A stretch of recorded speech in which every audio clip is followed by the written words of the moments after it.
Bonjour et bienvenue dans l'Almanach des Fées Célestes. Je suis ravi de vous retrouver pour le bulletin astronomique pour la période du 29 octobre au 5 novembre 2025, la deuxième phase de la première lune d'automne nord, printemps sud.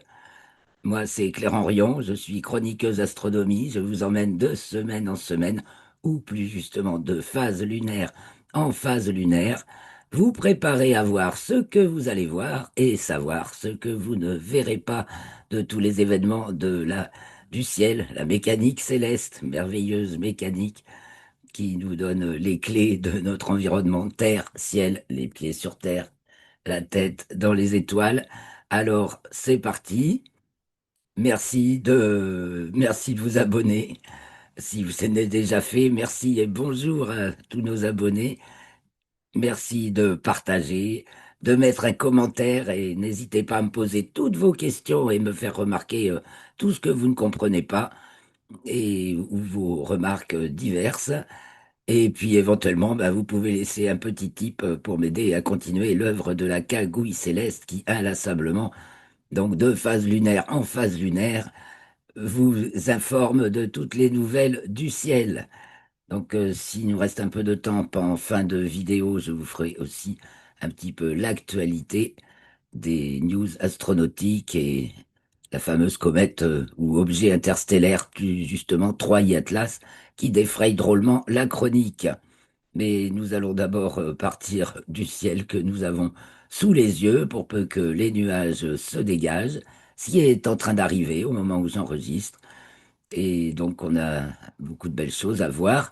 Bon, cette semaine, donc, deuxième phase de la lunaison, c'est donc du premier quartier, le mercredi 29 novembre.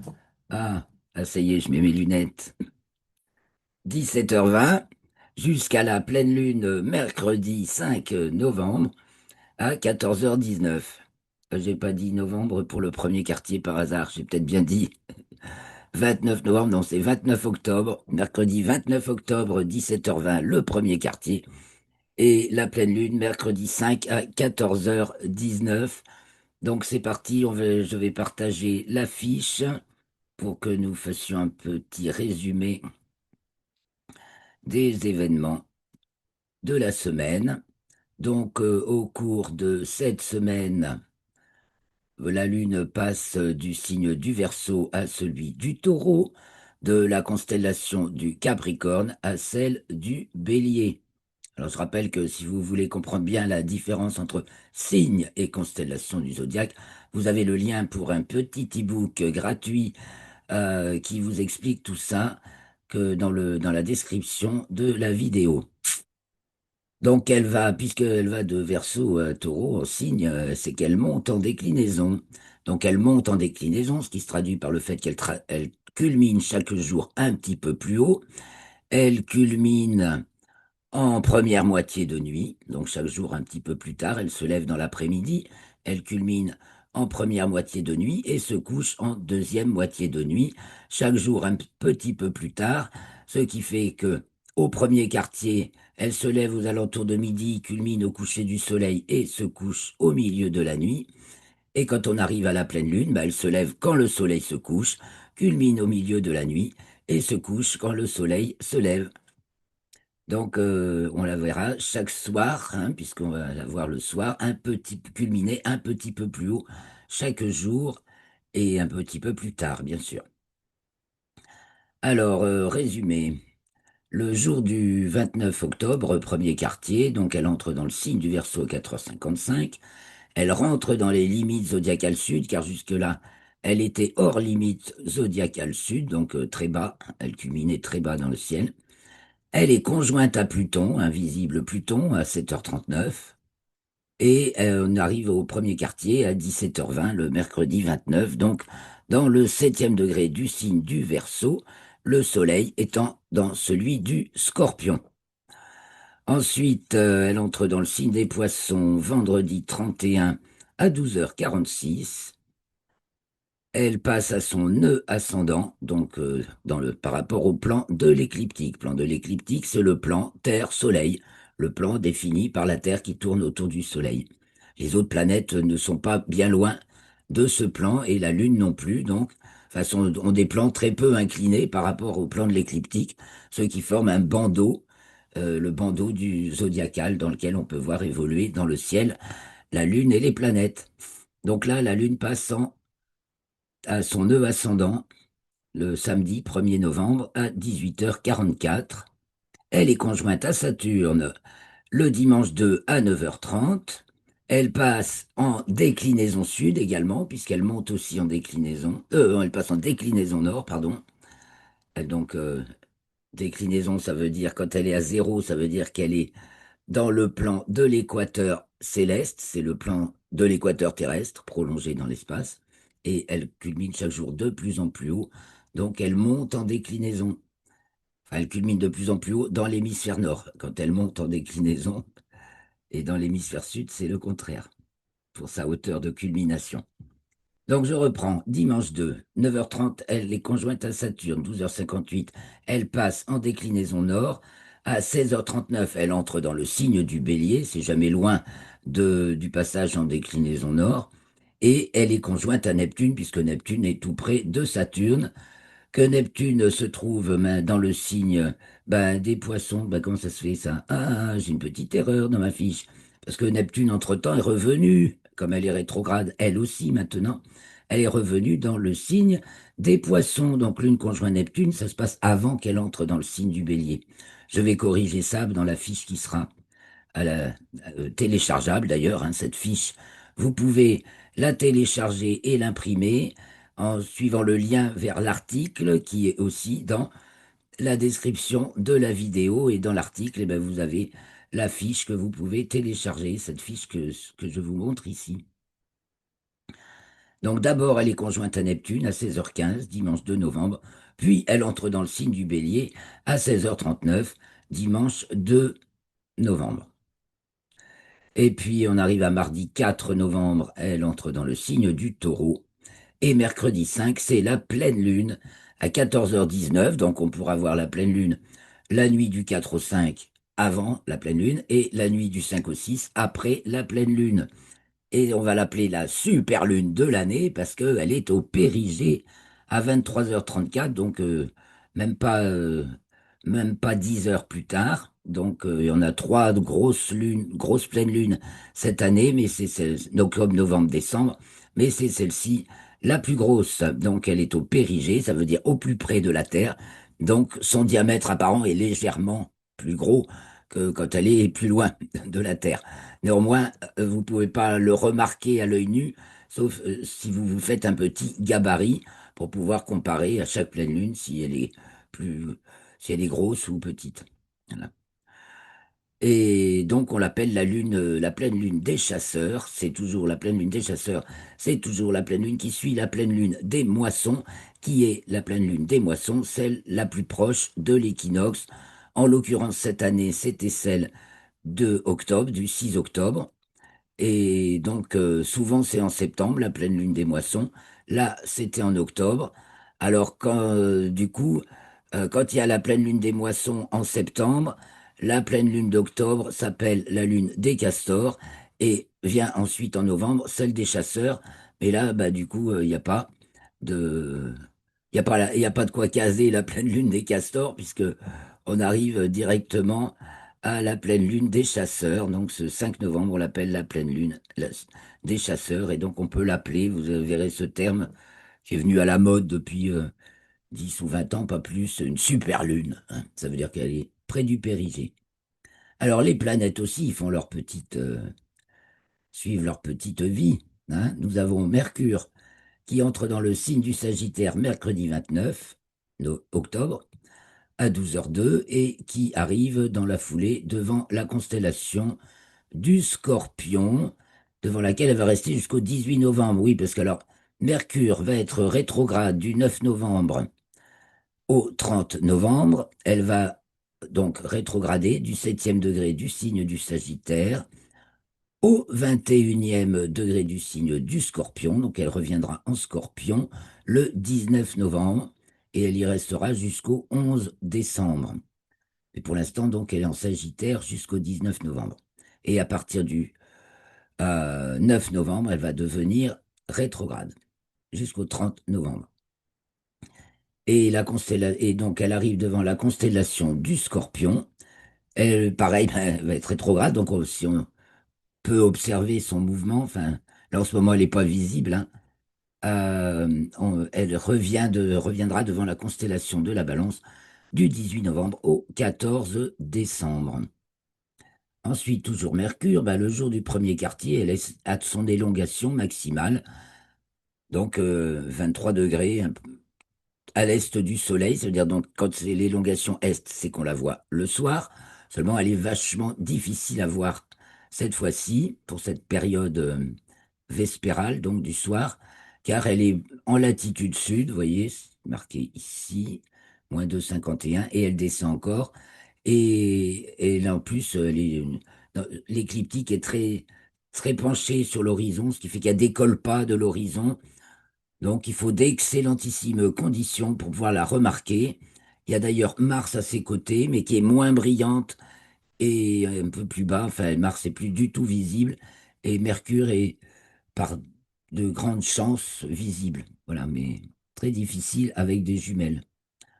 Alors, je continue avec Mercure. Donc, elle atteint sa latitude minimale en géocentrique samedi 1er novembre à 13h27. Donc, à partir de là, elle va remonter en latitude, mais comme elle se rapprochera du Soleil, on la verra pas mieux.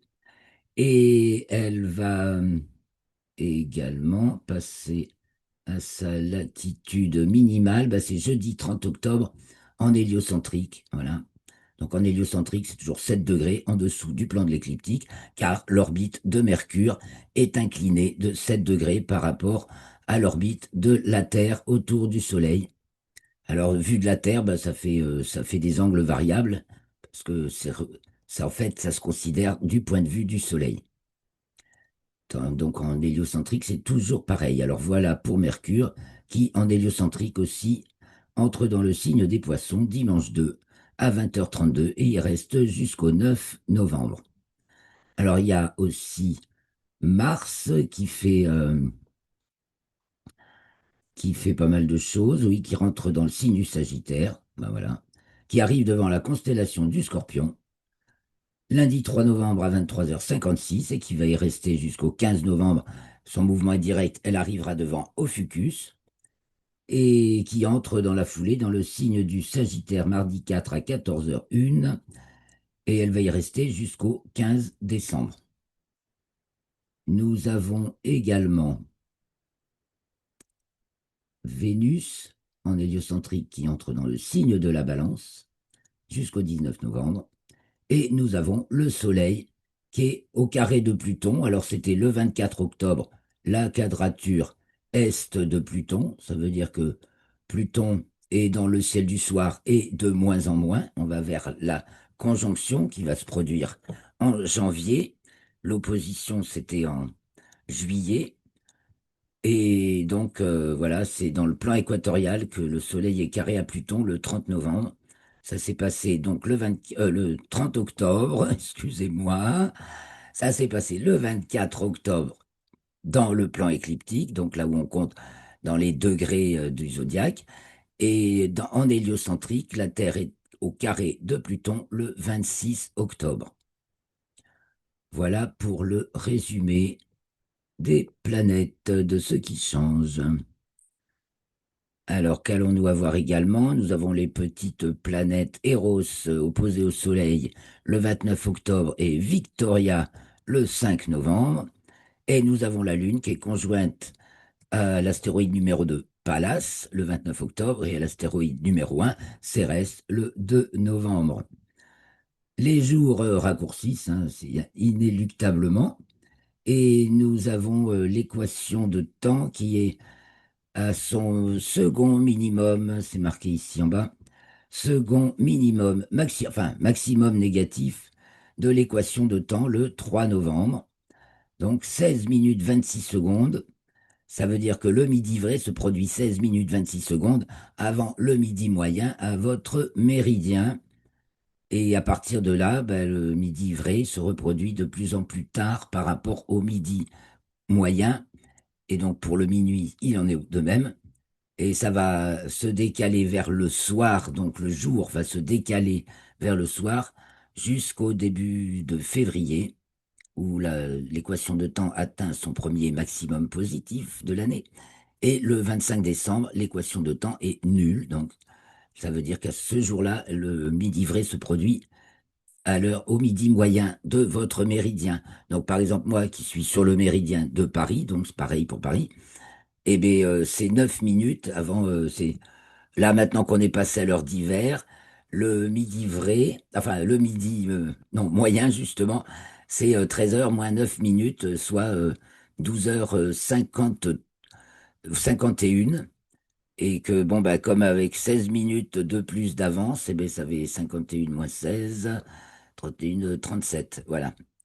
Le jour, ces jours-ci, le midi vrai au méridien de Paris se produit à 12h37. Et le midi vrai, minuit vrai à 0h37. Nous avons, d'abord, parlons des planètes. Donc, Mercure, difficile à voir, donc, qui passe de la constellation de la Balance à celle du Scorpion, et dont la magnitude est autour de 0. Et elle se couche très peu de temps après le Soleil, vous voyez, aux alentours de 18h30, une heure, même à peine une heure après le Soleil. Elle est à son dernier quartier le 4 novembre, c'est corrélé avec son élongation maximale. Et nous avons donc également Mars qui passe de la Balance au Scorpion aussi, mais qui est moins brillante, hein, magnitude plus 1,5, bah, c'est moins brillant, c'est au moins une douzaine de fois moins brillant que Mercure, et elle se couche encore un petit peu plus tôt. Donc Mars, on la voit plus, elle sera conjointe au Soleil au mois de janvier. Alors par contre, ce qu'on voit bien, c'est Saturne. Dès que la nuit est là, et Saturne est là aussi, puisqu'elle se lève maintenant avant le coucher du Soleil et culmine aux alentours de 22 heures et se couche aux alentours de 3h45. L'inclinaison de ces anneaux diminue et on aura bientôt qu'un fin filet d'anneaux de Saturne. Et puis tout près de Saturne, il y a Neptune qui culmine une dizaine de minutes plus tard et voilà, qui la suit d'une dizaine de minutes. Mais bon, comme c'est la pleine lune, là, cette semaine, le ciel est trop lumineux pour pouvoir apprécier Neptune au télescope. Uranus, alors, Uranus se lève maintenant 18h30, soit environ une heure après le Soleil, et culmine vers 2 heures du matin. Comme elle est plus brillante que Neptune, elle est en dessous des Pléiades, on peut la trouver aux jumelles et éventuellement l'observer, mais évidemment, la pleine lune, c'est pas la meilleure période pour observer les deux planètes transsaturniennes, Uranus et Neptune, qui sont invisibles à l'œil nu. Et puis nous avons Jupiter qui se lève de plus en plus tôt, bien sûr, vers 22h20, qui est de plus en plus brillante et qui culmine aux alentours de 6 heures du matin. Et Vénus qui, elle, se lève de plus en plus tard, donc aux alentours de 6 heures, vous voyez, de 5h38 le 29 octobre à 6h12, elle se lève le 5 novembre, sa présence dans le ciel rétrécit, diminue. Mais quand elle est là, on ne peut plus la manquer, elle est très brillante, elle est devant la constellation de la Vierge. Nous avons des étoiles filantes, hein, pas mal, les Taurides Sud, maximum le 5 novembre, les Andromédides, maximum aussi le 5 novembre, et puis aussi des Orionides, des Taurides Nord et les Léonides qui apparaissent à partir du 5 novembre. Encore, que dire encore, les comètes. Ah bah oui, alors les comètes, on va avoir quelques images de comètes.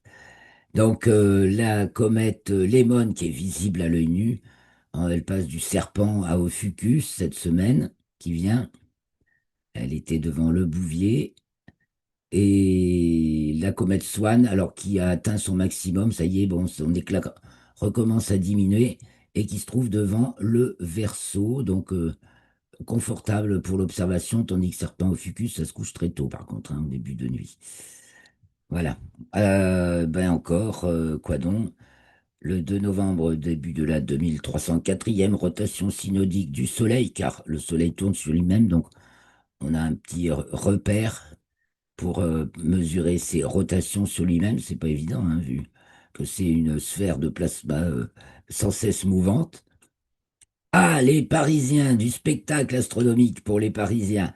Alors, un, le soleil dans l'Arc de Triomphe au moment de son lever, si on se place à la porte Maillot, donc le matin, aux alentours de 7h58, 2 minutes avant 8 heures. Et puis le 5 novembre, alors ça, le soleil dans l'Arc de Triomphe depuis la porte Maillot, c'est du 3 au 6 novembre. Chaque jour un petit peu plus bas, puisque il est de plus en plus bas. Et puis le 5 novembre, c'est la pleine lune qui va passer dans l'Arc de Triomphe, vue depuis le rond-point des Champs-Élysées, peu avant son coucher. C'est depuis la porte Maillot, on voit le soleil ou la lune au moment de son lever, et depuis le rond-point des Champs-Élysées, on voit le soleil ou la lune au moment de son coucher, juste avant son coucher. Donc pour le soleil, ben, c'est régulier comme du papier de musique 2 fois par an. En novembre et en mai, euh, il passe dans l'Arc de Triomphe juste après son lever, vu depuis la porte Maillot. Pour la lune, bon, c'est très variable. Et l'étoile polaire qui passe au méridien à la minuit le 5 novembre, car je rappelle que l'étoile polaire nous indique le nord et ne change pas de place dans le ciel, mais néanmoins elle n'est pas pile poil au nord, elle est à une trentaine de minutes d'arc, soit environ un demi-degré, et décrit un tout petit cercle autour du pôle. Donc on repère le moment où elle passe pile au méridien à la minuit, c'est-à-dire au milieu de la nuit, soit 0h37 au méridien de Paris, comme je viens de vous le dire. Et donc, on va aller voir maintenant sur Stellarium comment ça se passe. Alors, nous voilà les pieds sur terre, n'est-ce pas? Et nous regardons notre étoile, le Soleil, en ce mercredi 29 novembre, en fin d'après-midi. Donc, on va prendre quelques heures. Alors, 1 heure plus tard, ben, vous voyez, il est sur le couchant carrément. Il se couche de plus en plus vers le sud-ouest, hein, jusqu'au 22 décembre, jusqu'au jour du solstice d'hiver. Chaque jour, sa course rétrécit, donc il se lève plus près de plus en plus vers le sud-est.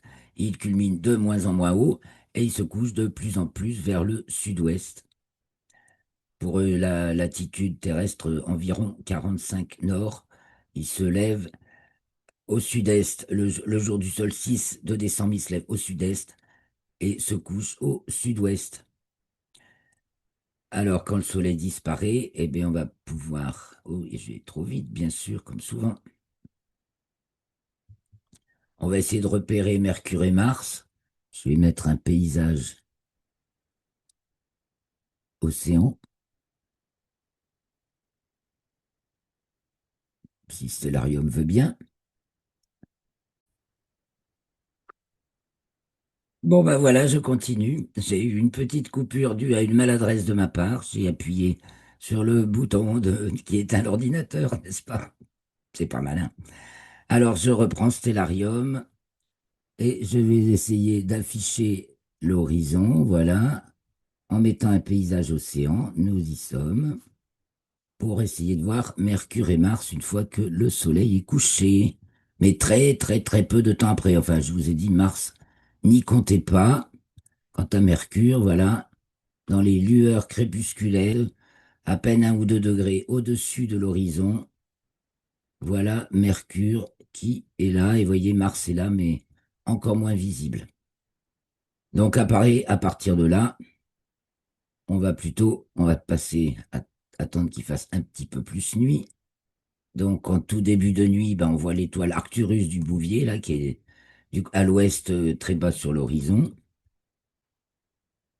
Et donc, il va se coucher. Si on se tourne vers le sud, en début de nuit, ben, descend le Sagittaire. Donc, on a dit, on voit la Lune, là. On voit le 29 au soir, elle vient d'être conjointe à Pluton, elle est donc devant la constellation du Capricorne. C'est la demi-lune, premier quartier. Voilà, donc durant cette période, depuis la nouvelle lune jusqu'à la pleine lune, on voit le soleil qui se lève chaque jour un peu plus sur la lune. Nous avons donc le Capricorne, le Verseau. Si on se tourne vers le sud-est, on voit Saturne. Et puis, Il y a Pégase, le grand carré de Pégase qui s'élève à l'est et on va avancer un peu plus dans la nuit, bien sûr, pour voir un petit peu plus. Alors, je vais me mettre du côté du nord. Ici, Capella du Cocher, qui, pareil, très brillante, se voit de suite. Tout début de nuit, bah, c'est tôt hein, maintenant, hein, 18h40. Voilà, il fait nuit. La grande ours s'apprête à raser l'horizon, le dragon et la petite ours descendent, voilà. Les étoiles qui prennent chaque jour 4 minutes d'avance par rapport à la veille, eh bien, sont au rendez-vous, donc chaque jour 4 minutes plus tôt que la veille, ce qui fait que le ciel se décale de saison en saison. Ben, on va d'abord être du côté du nord, voilà. On voit, je vous montre le zénith ici. Donc en début de nuit, le cygne passe au zénith. Vous voyez, ici, des nébs du cygne, dans tout début de nuit, tout là-haut, vous avez des nébs du cygne. Et puis Vega et Altaïr, ça c'est du côté du sud, Altaïr, voilà. Donc là, je me retourne du côté du sud, hein. Début de nuit, côté du sud. Donc Deneb, Vega et Altaïr, très très haut, et qui basculent vers l'ouest, qui vont aller se coucher au cours de la nuit. Voilà, du côté de l'est, donc Saturne. Alors, Neptune n'est pas loin, mais donc au cours de la semaine, de jour en jour, on va voir la Lune qui s'approche. Donc ça, c'est le 30 octobre, 1er novembre au soir. La Lune à droite de Saturne. Donc on va afficher aussi Neptune. Voilà. Neptune est à gauche de Saturne. J'avance le lendemain, le 2 novembre. Ben, la Lune est conjointe à Neptune, vous voyez, tout près. Mais on verra pas Neptune dans la lueur lunaire. Enfin, déjà qu'il faut un télescope hein, pour voir Neptune. Ensuite, la Lune continue son parcours journalier. Elle fait 12 à 15 degrés sur le zodiaque hein, par jour. Donc elle avance de 12 à 15 degrés par jour. Elle est devant les poissons le 3 novembre.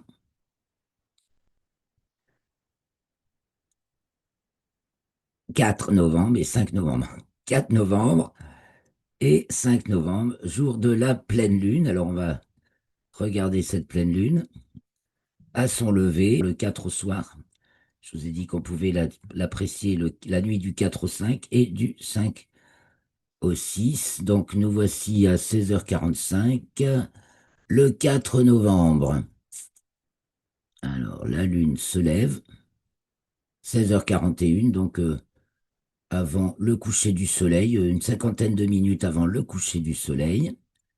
Elle va s'élever dans le ciel, donc elle est devant le bélier. J'affiche le méridien. Elle culmine donc un petit peu avant le milieu de la nuit du 4 au 5, devant le bélier, et ensuite elle traverse la nuit et va se coucher à l'ouest-nord-ouest. Il fait déjà presque jour, le 5 novembre. Le lendemain, donc on va passer la journée. Elle réapparaît un petit peu plus tard, 17h11, donc quand même avant le coucher du soleil. Voilà, la lune se lève. À l'est-nord-est, elle a une grande course, plus grande d'un jour à l'autre. Donc elle va se lever plus vers le nord-est le 5 au soir et culminer plus haut. Donc 21h15, vous voyez, alors elle a avancé devant la constellation du Bélier. Ici, on a les Pléiades et ici Uranus. Le 6, ça va être conjointe à Uranus. Ce sera la semaine prochaine. Donc la voilà proche de sa culmination. Elle culmine aux alentours de 1h du matin, soit un tout petit peu plus tard que le minuit moyen, et va se coucher ben, un peu plus tard que la veille. Et après, ben, la semaine d'après, on la verra dans le ciel du matin. Une fois passée la pleine lune, qu'elle est décroissante, elle est visible en deuxième moitié de nuit et dans le ciel du matin. Tandis que là, pour cette semaine, donc là, je reviens le 4 novembre, on a vu Saturne et Neptune, on a vu Mercure en tout début de nuit. Donc là, nous sommes vers l'ouest. En fin de nuit, Voilà, le bélier, les poissons vont se coucher. Au sud, en fin de nuit, eh bien, nous avons le grand G de l'hiver, qui se lève bien sûr 4 minutes de plus chaque jour. Donc on va revenir un peu plus tôt dans la nuit. Voilà, à quelle heure se lève Orion? Orion se lève aux alentours de 22 heures, voyez. Orion, les Gémeaux et Jupiter qui se trouve sous les Gémeaux. Donc Castor et Pollux et Jupiter qui se lève aux alentours de 22h12, enfin cette semaine, voilà, 22h15, 22h30, en dessous de la brillante Capella, tout près de Aldébaran du Taureau. Orion, voilà, les Gémeaux, le Cocher, le Taureau, tout le monde se lève de plus en plus tôt dans la nuit. Au-dessus du Cocher, on a Persée. Dans le prolongement du bras de Persée se trouvent les Pléiades, et donc Uranus qui est par ici, voilà. Sous les Pléiades, vous voyez aussi tout ça, ça nous signale les étoiles filantes, donc les taurides sud, les taurides nord, les Andromédides, toutes ces belles étoiles filantes que si vous avez de la patience et un ciel dégagé, ben, elles vont peut-être vous gratifier, vous former vos vœux. Donc 22h15, regardons un peu le nord quand même, et puis on finira ça en revenant vers l'est pour voir ceux qui se lèvent.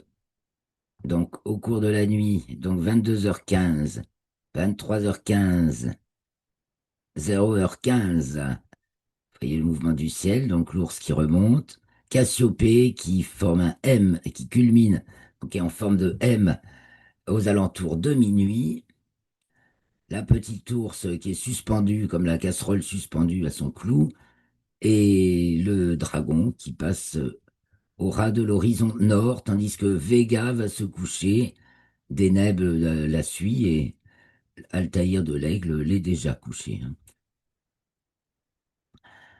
Donc 1h15, 2h15, 3h15, 4h, 5h, 6h, 6h15, Vénus n'est toujours pas là, hein.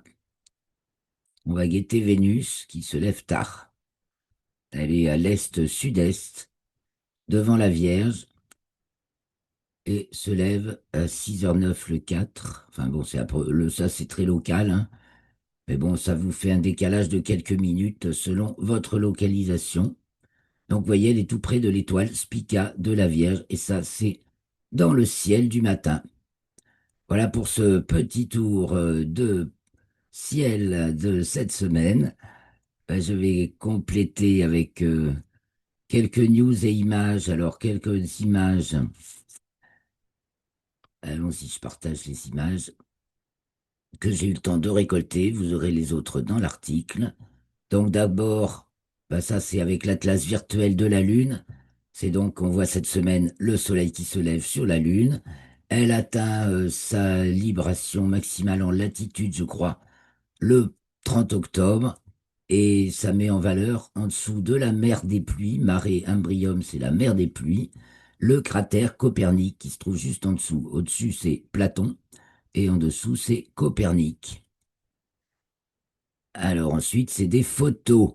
Alors, mais Internet est plein de news et de photos, enfin de photos, il n'y en a pas tant que ça, mais d'articles sur Troy Atlas, qui est invisible à l'œil nu, qu'il faut les instruments les plus puissants pour détecter. En ce moment, invisible car passant derrière le Soleil, à part les coronographes qui réussissent très difficilement à la capter car elle est très peu lumineuse quand même. Enfin, elle ou il, on ne sait pas, c'est un objet interstellaire apparenté à une comète, mais très très très particulière et qui serait d'un âge pire que canonique puisqu'elle aurait 10 milliards d'années de plus que notre système solaire. Un truc de fou. Enfin, peut-être pas 10 milliards d'années quand même, mais plusieurs milliards d'années de plus que notre système solaire et donc pourrait être porteuse des informations les plus anciennes qu'on n'ait jamais pu capter. Alors, cet objet, Troy Atlas, Donc là, il y a un GIF animé sur Internet, hein, moi, ça passe pas là. En GIF animé, donc elle est là, hein. On voit la coma, c'est-à-dire la chevelure autour du noyau. Et ce qui est surtout particulier, c'est sa queue. Alors voilà une courbe de lumière. Et là, quand elle est passée près de Mars, début octobre, là, quand elle passe près du Soleil, donc voilà, les données sont relevées là, évidemment. À partir de là, c'est pas très vu.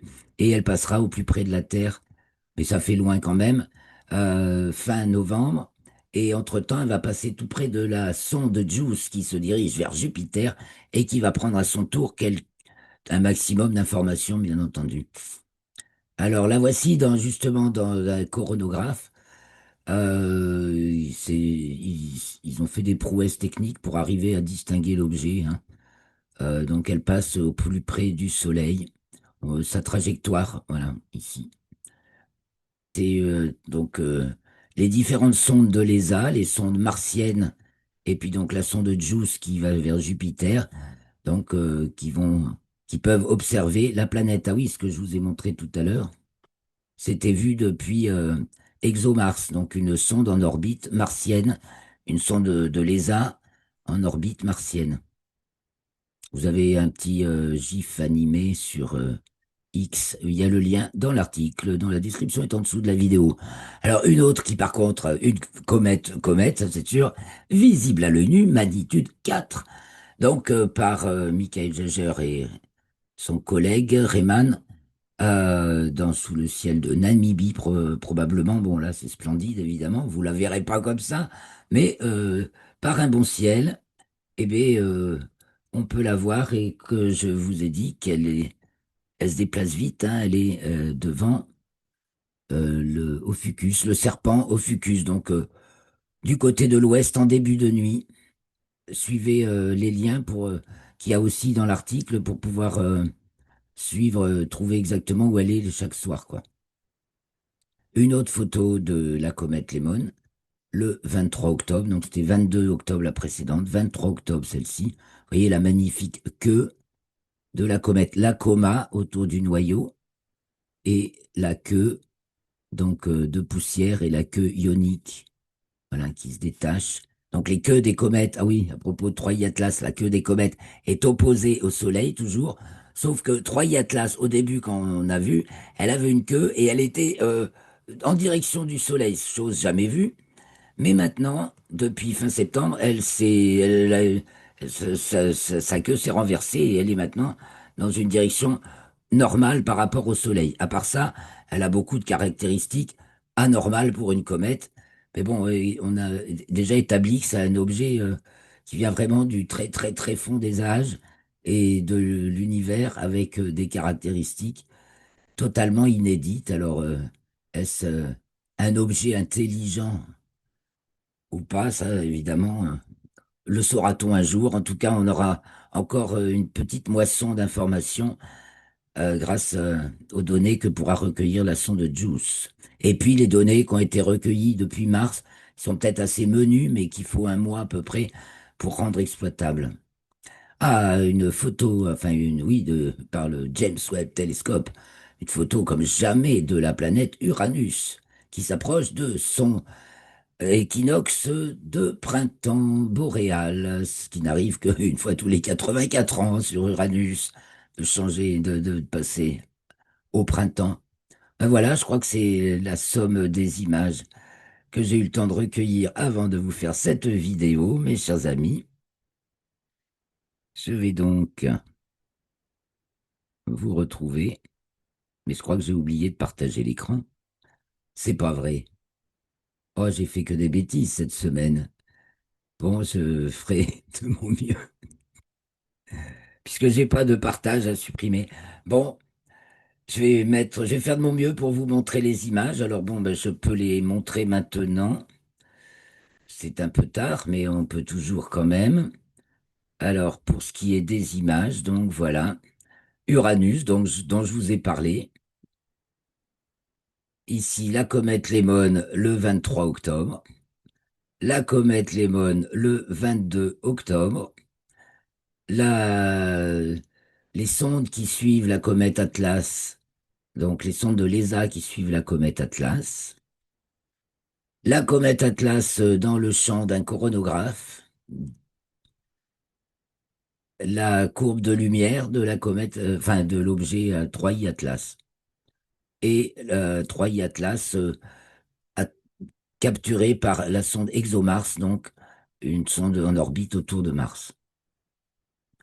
Et le lever du Soleil sur la Lune, sur le cratère Copernic, le 30 octobre vers 22 heures. Donc, mes chers amis, je vous quitte. J'ai dû être troublé cette fois-ci avec ma coupure de... Ben voilà, c'est un peu dommage. J'espère que ça ira quand même pour vous. Je vous souhaite un beau ciel, une belle semaine. Je vous embrasse. Je vous dis à la semaine prochaine, enregistrement mardi à 16 heures, mardi 16 heures, mardi prochain. Enfin, inscrivez-vous pour avoir l'annonce. Portez-vous bien et à la semaine prochaine pour la suite de nos aventures. Les pieds sur terre, la tête dans les étoiles, les mains à l'œuvre et le cœur joyeux.